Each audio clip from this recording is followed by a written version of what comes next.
warahmatullahi wabarakatuh.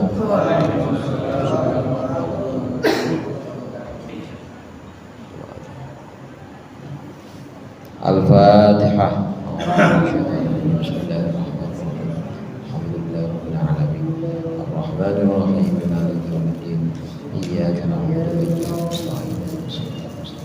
Shiratal ladzina an'amta 'alaihim. Bismillahirrahmanirrahim. Alhamdulillahil mu'allimit tullabi wa musahhiril khairi liman yata'allamu. Thumma assalatu wassalamu ala nabi wa alihi wa sahbihi jayullahi. Ya Rabbana kaffir 'anna dhunubana wa walidina wa liman huwa muslimun. Nad'uka Allahumma ilman nafi'an min yawmina ilal hisabi yaqum. Amin amin amin wa ya fattahu. Amin amin amin wa ya alimu. Alhamdulillahilladzi arsyadana ila ta'atihi wa zajarana an ma'siyatihi. Wassalatu wassalamu ala man arsalahu Allah li irsyadil ibad wa ala alihi wa ashabihi al-muhtadina ila sabilir rasyad. Amma ba'du, fa inna asdaqal hadithi kitabullah wa khairul hadi hadi Muhammad sallallahu alaihi wasallam. Syarrul umuri muhdatsatuha wa kullu muhdatsatin bid'ah wa kullu bid'atin dhalalah. Para ustaz, para hujjaj dan segenap jamaah Masjid Al-Mujahidin yang berbahagia dan yang dirahmati oleh Allah. Alhamdulillah pada malam hari ini kita berkumpul kembali melanjutkan pengajian rutin kita, mengaji kitab Irsyadul Ibad. Mudah-mudahan hadirnya kita di sini mendapat ridha Allah. Yang akan kita pelajari menjadi ilmu yang bermanfaat dunia akhirat. Amin ya rabbal alamin. Kalau beberapa pertemuan yang lalu kita sudah membahas tentang sedekah, membahas juga tentang tercelanya menyebut-nyebut sedekah. Ini bagian dari rukun Islam. Rukun Islam sedekah yang wajib namanya zakat. Maka berikut ini adalah bab tentang rukun Islam yang namanya puasa. Ada memang penyebutan ulama yang menyebutkan rukun Islam itu ada 5. Pertama syahadat, yang kedua sholat, yang ketiga zakat dulu atau puasa dulu? Zakat dulu atau puasa dulu? Zakat dulu apa puasa? Ada dua memang Pak, ada dua pendapat ulama, ada dua cara pengelompokan ulama. Kalau ulama yang mengelompokkan sholawat, syahadat, sholat, zakat, ini yang mengelompokkan seperti ini sesuai dengan tertib atau urutan yang ada di Al-Quran. Urutan yang ada di Al-Quran memang seperti itu, yaitu antara sholat dengan zakat ini dipadukan. Alladzina yuqimuna shalah wa yutuna zakah. Biasanya sholat sama zakat, jadi syahadat, salawat, zakat. Tapi ada juga pembagian yang ulama membaginya, pertama syahadat, kemudian sholat, yang ketiga puasa, bukan zakat. Bukan zakat tapi puasa. Ini berdasarkan pengelompokan jenis ibadah. Ibadah syahadat pakai lisan, asyhadu an la ilaha illallah, asyhadu anna muhammadar rasulullah. Kedengaran enggak Pak? Kedengaran enggak? Mulut saya tadi gerak-gerak enggak? Gerak-gerak ya, itu namanya anggota badan juga. Begitu juga sholat kita, Allahu Akbar, sujud, kemudian ruku, kelihatan nggak Pak? Kelihatan. Anggota badan juga, mulut anggota badan, sholat juga pakai anggota badan. Demikian juga puasa, itu anggota badan. Ibadah yang disebut dengan ibadah badaniyah, ibadah badan. Tiga-tiganya ini ibadah badan.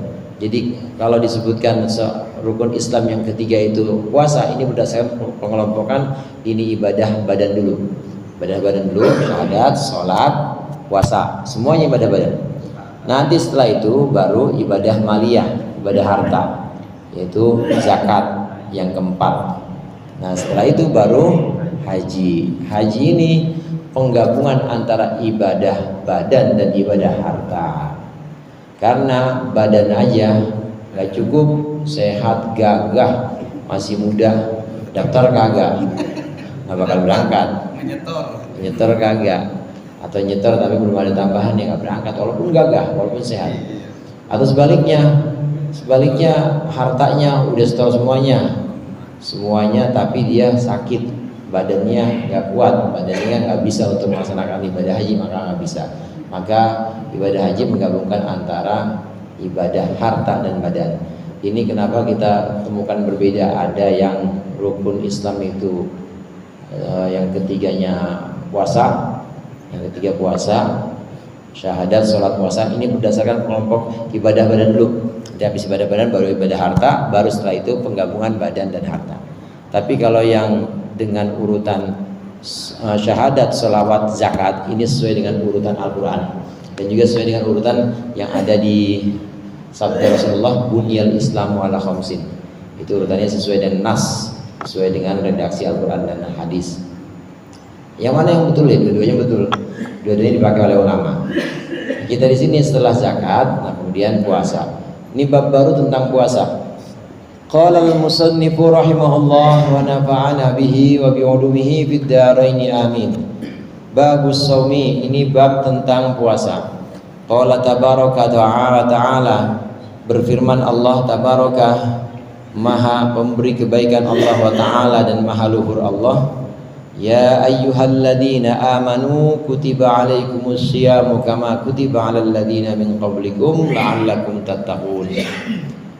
Ya ayyuhalladzina amanu, wahai orang-orang yang beriman, kutiba, diwajibkan, telah diwajibkan alaikum atas kalian apa, syiyamu, puasa, kama kutiba, sebagaimana diwajibkan alal ladzina min qablikum, atas orang-orang sebelum kalian, la'allakum tattaquna, agar kalian tattaquna, menjadi orang-orang bertakwa, atau tattaquna, agar kalian takut semuanya. Bab puasa pertama didahului dengan dalil wajibnya puasa. Wajibnya puasa ini jelas di surah Al-Baqarah ayat 183 yang tadi kita baca sama-sama. Ya ayyuhalladzina amanu kutiba alaikumusiyam, wahai orang-orang yang beriman, kutiba. Hadirin sekalian, kata-kata kutiba ini artinya furido. Walaupun kadang kita tahu ada sebutan kataba, menulis, yaktubu, menulis. Tapi yang dimaksud di sini kutiba bukan ditulis tapi diwajibkan. Kadangkala fiil kataba itu punya arti farodo, punya arti mewajibkan. Kutiba diwajibkan. Ada di ayat lain Allah menyebutkan kata-kata atau redaksi dari kata kataba ini yang artinya wajib. Innas sholata kanat alal mu'minina kitabam mawquta. Kitaban, innas sholata, sesungguhnya sholat, kanat alal mu'minina, itu atas orang-orang mukminin menjadi kitaban. Bukan sholat menjadi kitab, menjadi buku, bukan. Tapi sholat menjadi kitaban, ay menjadi fardon. Sholat menjadi kewajiban alal mu'minin, atas orang-orang mukmin. Kitaban mauquta, kewajiban mauquta yang ditentukan waktunya. Jadi kata kutiba artinya furido. Ini dalil wajibnya puasa Ramadan. Sebelum ijma, ini dalil wajibnya adalah surat Al-Baqarah ayat 183. Memang di ayat ini tidak disebutkan asyam di sini maksudnya puasa apa, nggak disebutkan. Tapi jelas di ayat setelahnya itu disebutkan syahrul Ramadan alladzi unzila fihil Quran, disebutkan penyebutan Ramadan udah jelas-jelas di situ. Jadi dalil di sini adalah dalil yang mewajibkan. Kutiba di sini udah jelas-jelas artinya furido, yaitu diwajibkannya puasa. Diwajibkannya puasa atas kalian wahai orang-orang beriman, wahai orang-orang Islam dan pengikut Nabi Muhammad, sebagaimana diwajibkan atas umat-umat terdahulu. Maksudnya umat-umat terdahulu juga kena kewajiban puasa. Nasrani wajib, saudara. Allah wajibkan juga terhadap orang-orang Nasrani pengikutnya Nabi Isa puasa juga. Orang Yahudi diwajibkan puasa juga. Yahudi itu puasanya puasa Asyura atau puasa 10 Muharram. Walaupun asalnya mereka semua diwajibkan sebenarnya Ramadan. Umat Nasrani sebelumnya juga diwajibkan di bulan Ramadan wajibnya. Umat Yahudi diwajibkan bulan Ramadan juga, tapi mereka nego, agama sih dinego sama dia. Jadi pada nego nih berdua. Yang Nasrani nego, mereka puasanya sehari sebelum Ramadan dan sehari sesudah Ramadan. Jadi kalau pengen Ramadan udah tanggal 29 Rajab 29 Syawal baru puasa dia. Habis itu Ramadan puasa enggak. Nah setelah itu sehari setelah Ramadan baru dia puasa, 1 Syawal baru dia puasa. Ini orang-orang Nasrani. Orang Yahudi lain lagi, orang Yahudi diwajibkan puasa atas mereka sama puasa Ramadan juga, tapi mereka nego, mereka pindahin waktunya karena Ramadan itu Pak artinya panas. Jadi asalnya bulan Ramadan, kenapa disebutkan Ramadan, itu memang asalnya dulu bulan Ramadan itu bulan panas, benar-benar panas. Dan kalau puasa payah dah, udah payah, apalagi tukang sindang ya, atas tukang sindang tahu ya, yang kerjanya keras itu ya, apalagi yang narik ojek atau yang kerjanya di jalan, panas banget. Nah orang terdahulu sebagian ada yang memindahkan kewajiban ini, dah jangan Ramadan dah, pokoknya nggak maju. Kalau puasa di bulan Ramadan pokoknya payah nggak bisa dipindah. Orang Yahudi pindah di bulan Asyura yang disebut dengan puasa Asyura, puasa 10 Muharram. 10 Muharram ini banyak kejadian. Nabi Muhammad SAW sebelum turun ayat ini, puasanya beliau dan juga diikuti oleh orang Islam adalah puasa sebulan 3 kali, kemudian ditambah dengan puasa Asyura. Jadi setiap bulan ada puasa 3 kali diwajibkan oleh Rasulullah sebelum turunnya ayat ini. Jadi kalau sebulan 3 kali, setahun 12 bulan berapa tuh Pak? Jadi berapa? 12 kali 3, setahun harus ada 36 puasa, ditambah dengan puasa Asyura, puasa 10 Muharram. Malah banyak kan ya, lebih banyak itu yang Ramadan. Ini sebelum datang atau turunnya ayat ini, ayat kewajiban tentang puasa, Rasulullah puasanya sebulan 3 kali. Ada 3 hari dalam sebulan, kemudian ditambah dengan puasa Asyura.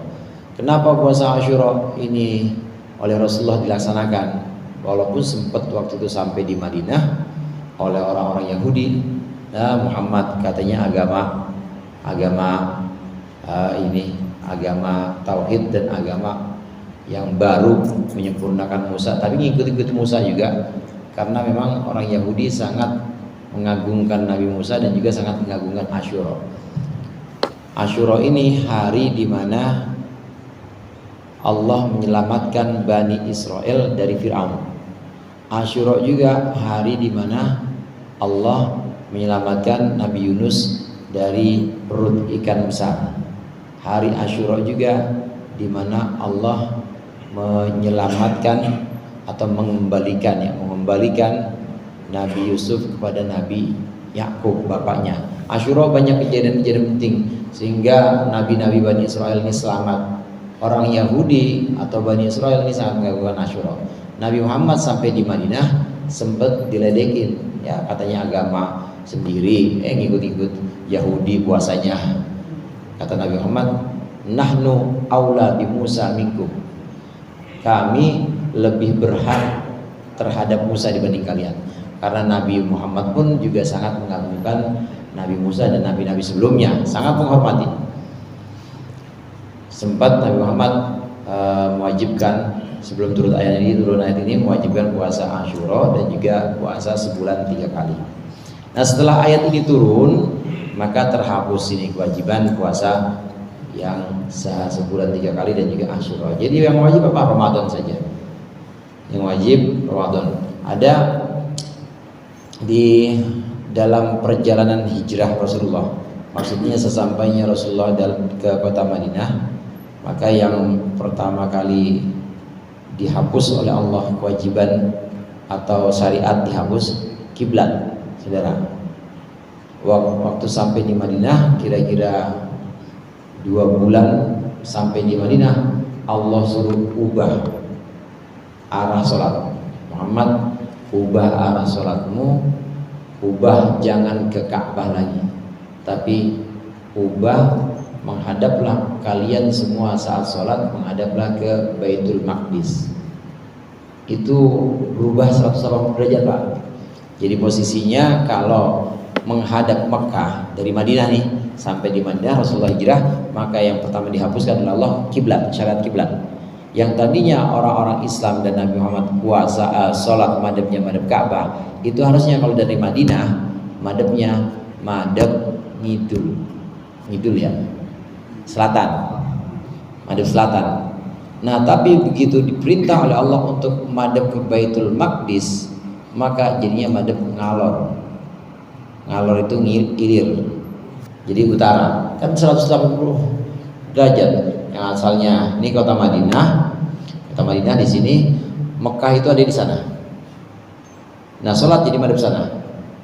Begitu beberapa bulan setelah sampai di Madinah, Rasulullah diperintahkan oleh Allah disuruh pindah sholat madhab di mana? Madhab sana, madhab utara. Kenapa? Madhab Baitul Maqdis, madhab ke tempat di mana Baitul Maqdis ini juga merupakan tempat mulia yang oleh Nabi Ibrahim juga disinggahi. Karena Nabi Ibrahim juga pernah ke Baitul Maqdis sebelum selepas dari Raja Namrud, kemudian Nabi Ibrahim ke Baitul Maqdis atau ke yang kita kenal sekarang Yerusalem. Nah setelah itu baru sebagian dari perjalanan Nabi Ibrahim itu singgah di Mekah, membawa Siti yang namanya Hajar, dibawa sama anaknya itu di Mekah. Tapi asalnya dari Baitul Maqdis Nabi Ibrahim. Pindah itu syariat pertama yang dihapus atau diubah oleh Allah. Walaupun akhirnya disuruh pindah lagi oleh Allah. Pindah lagi, jadi berjalan selama 18 bulan. 18 bulan sholat madhab Baitul Maqdis. Nah setelah itu pindah lagi Muhammad, pindah lagi ke arah Mekah. Karena sesungguhnya ini justru menjadi bahan olok-olokan orang Yahudi. Jadi kira ngikutin agama Yahudi, dikira ya ngikutin agama Bani Israel. Nah kemudian puasa yang dihapus yaitu syariat puasa Asyura yang tadinya wajib, maka kemudian dihapus dari kewajiban itu, yang wajib hanya Ramadan saja. Puasa Ramadan ini diwajibkan kepada kita orang Islam dan juga kepada orang-orang sebelum kita seperti umat Yahudi, Nasrani. Ini diwajibkan juga puasa Ramadan. Puasa Ramadan ini diwajibkan tahun kedua Hijriah, tahun kedua setelah Nabi sampai di Madinah. Nabi sampai, menurut satu riwayat, Nabi sampai ini bulan Rabiul Awal juga. Rabiul Awal, Rabiul Akhir, Jumadal Ula, Jumadal Tsaniyah, Rajab, Sya'ban, Ramadan. Belum wajib. Waktu masih di Madinah. Waktu tahun pertama itu belum wajib. Nah kemudian Syawal, Dzulqa'dah, Dzulhijjah, masuk tahun kedua Nabi. Muharram, Safar, Rabiul Awal, Rabiul Akhir, Jumadal Ula, Jumadal Tsaniyah, Rajab, Sya'ban, Ramadan. Nah di sini mulai diwajibkan. Di bulan Sya'ban turun ayat ini. Diwajibkan, jadi di tahun kedua Nabi hijrah atau tahun kedua Nabi sudah sampai di Madinah baru diwajibkan puasa Ramadan. Tahun pertama belum. Dengan demikian Rasulullah puasa di Madinah 9 tahun puasa Ramadan. Di Mekah ya belum puasa karena belum ada ayatnya, belum turun. Ya, ayatnya belum ada ketentuan diwajibkannya. Tahun pertama hijrah atau tahun pertama sampai Madinah belum puasa juga karena belum ada kewajiban ini. Tapi sudah puasa Asyura tadi, dan kemudian puasa Asyura ini dihapus dengan adanya ayat ini. Diwajibkan puasa atas kalian sebagaimana diwajibkan pada umat-umat sebelum kalian agar kalian bertakwa. Satu, takwa itu artinya supaya kita menjadi orang-orang yang takut kepada Allah. Apa buktinya takut? Ya buktinya meskipun nggak ada siapa-siapa, meskipun di tempat sepi, di tempat yang orang-orang nggak tahu, karena kita yakin Allah melihat kita, nggak bakal kita seruput tuh kopi. Kenapa lagi puasa? Takut sama Allah. Meskipun kita di tempat yang tidak dipantau CCTV, di tempat yang benar-benar jauh dari orang, tetap kita kalau ada perempuan nggak bakal kita godain. Kenapa? Karena takut sama Allah. Karena Allah itu terus mengawasi. Puasa tujuannya adalah ini, untuk membuat kita bertakwa. Maksudnya takwa adalah takut kepada Allah dan yakin bahwa Allah mengawasi kita. Awasin terus, bahkan yang diawasi oleh Allah bukan badannya saja, tapi hatinya. Hati itu dilihat juga oleh Allah, badan juga dilihat, hati juga dilihat. Niat atau bersitan hati, maksud hati yang ada pada setiap orang Allah tahu. Jadi bahkan pengetahuan Allah itu meliputi segala sesuatu. Perumpamaannya semut hitam berjalan di atas batu hitam di tengah malam. Itu batu hitam adanya di dalam laci, lacinya adanya di lemari, lemarinya ada di kamar, kamarnya ada di dalam istana, istananya ada di dasar laut. Malam-malam kira-kira kelihatan nggak tuh semut, Pak? Lagi jalan di peci saya. Sama kita kelihatan, sama kita nggak kelihatan ya. Tapi Allah kelihatan, melihat. Itu analogi atau perumpamaan seperti itu. Jadi hati pun dilihat oleh Allah. Makanya kita yang ngaji di sini kelihatan juga niat hati kita, mudah-mudahan supaya Allah ridho pada kita. Karena kita menjalankan perintah Allah, menjalankan perintah Rasulullah, utlubil ilma atau tolabul ilmi fardhatun ala kulli muslim. Niatnya niat untuk melaksanakan kewajiban. Wa akhraja Ibnu Majah. Apa tadi? Ayyaman ma'dudat, beberapa hari ma'dudatin yang tertentu, yang ditentukan atau dihitung. Maksudnya adalah hari-hari Ramadan. Wa akhraja Ibnu Majahin, dan Imam Ibnu Majah mengeluarkan hadis wal Baihaqi dan juga Imam Baihaqi an Abdurrahman bin Auf, dari sahabat Abdurrahman bin Auf qala, berkata Abdurrahman bin Auf, qala Rasulullah sallallahu alaihi wasallam, bersabda Rasulullah sallallahu alaihi wasallam, syahrul ramadhana syahrun kataballahu alaikum siyamahu.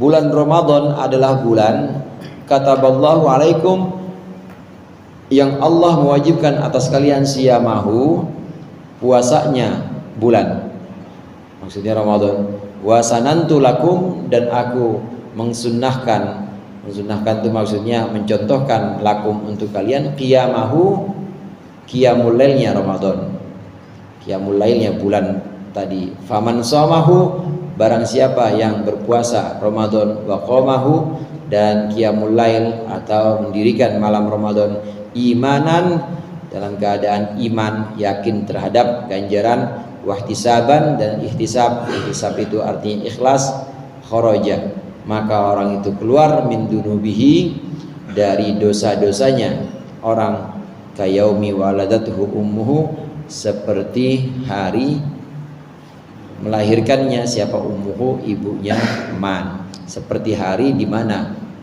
dia dilahirkan oleh ibunya.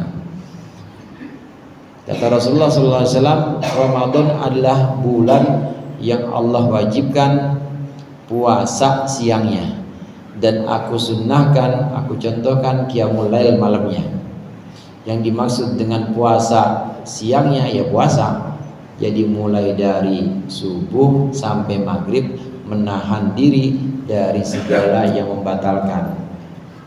Yang paling gampang atau paling dasar yang membatalkan itu adalah semua yang masuk ke dalam perut, dan juga semua yang memenuhi, yang sifatnya memenuhi keinginan syahwat atau nafsu syahwat, itu semua kita tahan. Jadi perut maupun farji, perut maupun di bawah perut. Di bawah perut maksudnya farji, bukan gesper, bukan. Di bawah perut itu maksudnya farji, ditahan semuanya. Itu secara umum atau yang paling dasar. Lebih dari itu, menahan diri dari subuh sampai maghrib. Puasa maksudnya adalah menahan anggota badan kita. Anggota badan kita, lisan, tadi saya sampaikan anggota badan termasuk lisan, itu anggota badan yang awalnya ngomongnya banyak, ya puasa ganti ngajinya yang banyak.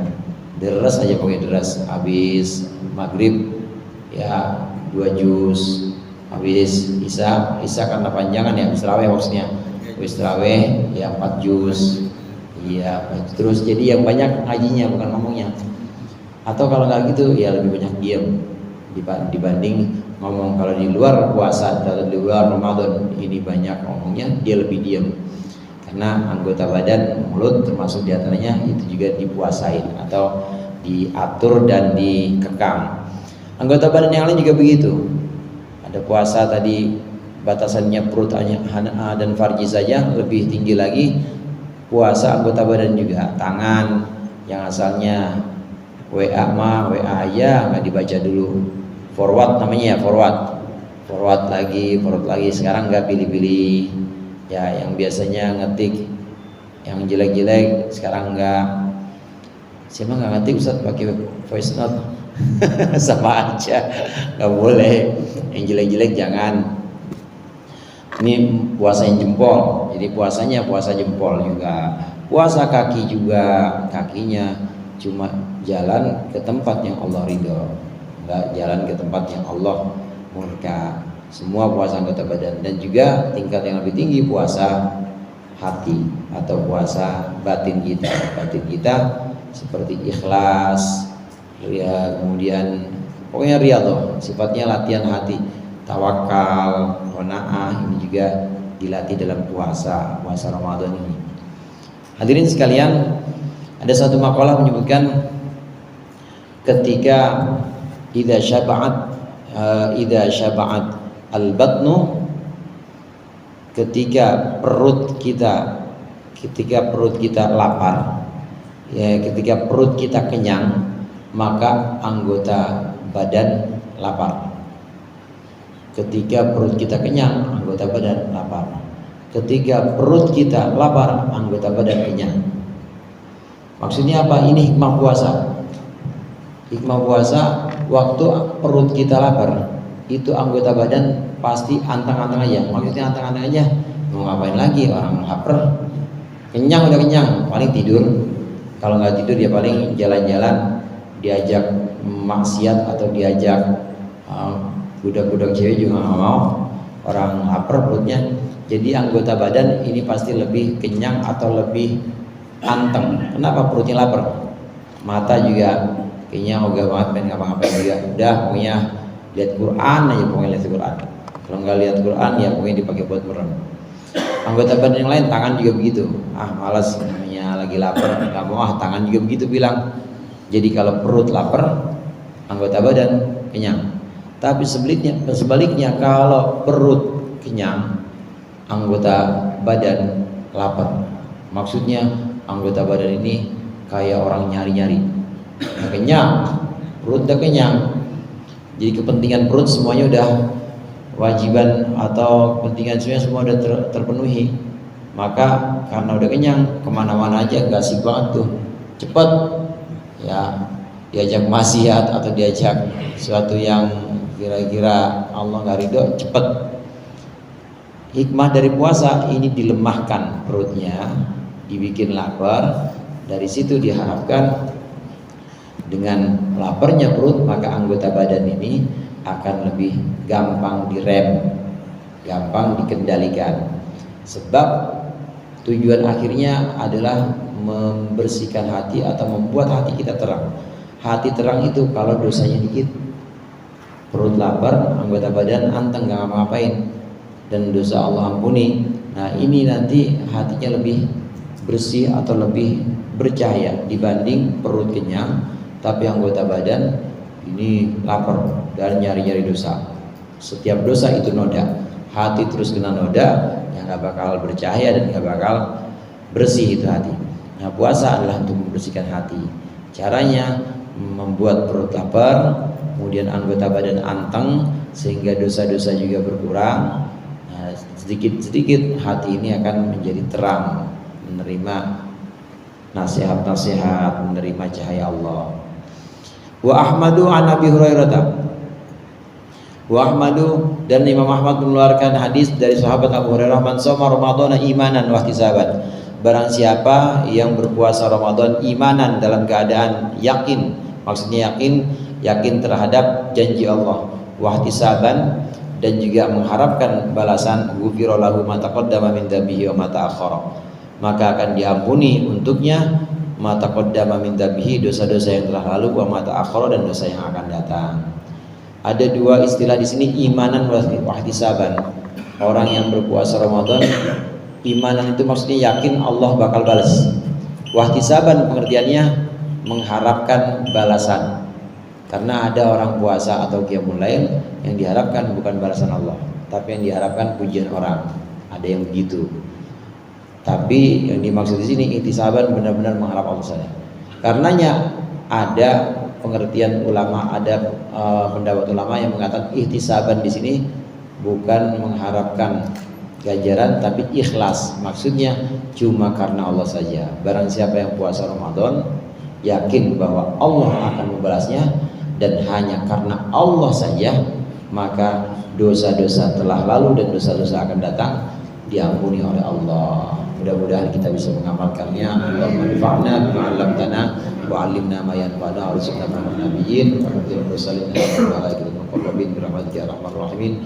Sallallahu alaihi Muhammad wa alihi wasallam. Walhamdulillahirabbil alamin. Assalamualaikum warahmatullahi wabarakatuh.